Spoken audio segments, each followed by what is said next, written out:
जी हाँ दोस्तों, आज मैं बात करने वाला हूँ दुनिया के सबसे अमीर मंदिरों में से एक, दुनिया के सबसे चमत्कारी मंदिरों में से एक, जहाँ एक के ऊपर एक बर्तन रखकर प्रसाद तैयार किया जाता है और सबसे ऊपर वाला बर्तन का प्रसाद सबसे पहले पकता है। जहाँ सही मन से अगर आप भगवान को याद करते हैं तो आपकी बुलावा चली आती है। आज मैं उस भगवान का बात करने वाला हूँ, उस भगवान के कर्तव्य का प्रेरणा देने वाला हूँ, जिससे आप बहुत ज़्यादा प्रभावित हो सकते हैं। जी हाँ दोस्तों, मैं उसी भगवान की बात कर रहा हूँ जो खुद अधूरा रहते हुए अपने भक्तों को पूरा करते हैं। मैं उस भगवान की बात करता हूँ जिनके हाथ और पैर नहीं हैं, फिर भी वो जगत के राजा हैं। जी, मैं मुकेश भार्गव स्वागत करता हूं अपने चैनल मुकेश भार्गव मोटिवेशन पे। दोस्तों, पौराणिक कथाओं के अनुसार वहाँ के राजा इंद्रधुम्न हुआ करते थे। इंद्रधुम्न भगवान के बहुत बड़े भक्त थे। उनकी इच्छा थी कि भगवान की एक मूर्ति भी बनाई जाए जिसका हम लोग पूजा करें, क्योंकि भगवान हमें हमेशा दिखते नहीं थे। फिर उन्होंने अपने पुरोहित से, अपने पंडित जी से उपाय पूछा कि कैसे क्या किया जाए। फिर पुरोहित जी के कहे के अनुसार भगवान विश्वकर्मा ही उस समय निर्माण करता थे। किसी भी चीज का निर्माण भगवान विश्वकर्मा ही किया करते थे।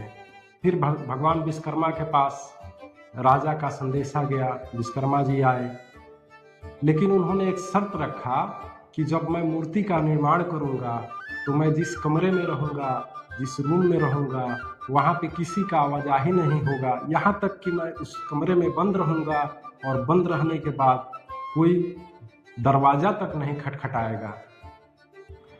ये शर्त मंजूर हुई। शर्त मंजूर होने के बाद भगवान विश्वकर्मा मूर्ति का निर्माण करने लगे उस कमरे में बंद होकर के। 2 दिन बीत गए, 4 दिन बीत गए, राजा परेशान हो गए। राजा की उत्सुकता बढ़ने लगी कि आखिर इतने दिन भगवान विश्वकर्मा कर क्या रहे हैं, लेकिन शर्त के मुताबिक दरवाजा नहीं खोला जा रहा था। लेकिन राजा की परेशानी की वजह से 10 या 12वें दिन दरवाजा को खोला गया। दरवाजा जब खोला गया तो देखा गया कि भगवान की मूर्ति जो है वो अधूरी है। न पूरा हाथ बना है, न पूरा पांव बना है, और न ही वहाँ भगवान विश्वकर्मा है, न ही उनका साजो सामान है। ये चीज देख करके राजा बहुत ही चिंतित हुए।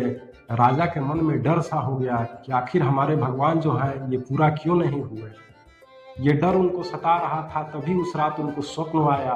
भगवान उनके सपने में आकर के बोले, हे राजन, तुम चिंता मत करो, मैं इसी रूप में खुश हूँ, मैं इसी रूप में अपने भक्तों का कल्याण करूंगा। और भगवान बिना हाथ और बिना पैर के ही अपने भक्तों को कल्याण करने लगे। भगवान हमेशा रथ में सजकर मंदिर से बाहर निकलते हैं। साल में एक बार ऐसा होता है और अपने भक्तों को गले लगाते हैं। भगवान के इस संदेश से हमें ये सीख मिलती है कि हम पूरा न रहते हुए भी अपने आप को पूरा कर सकते हैं।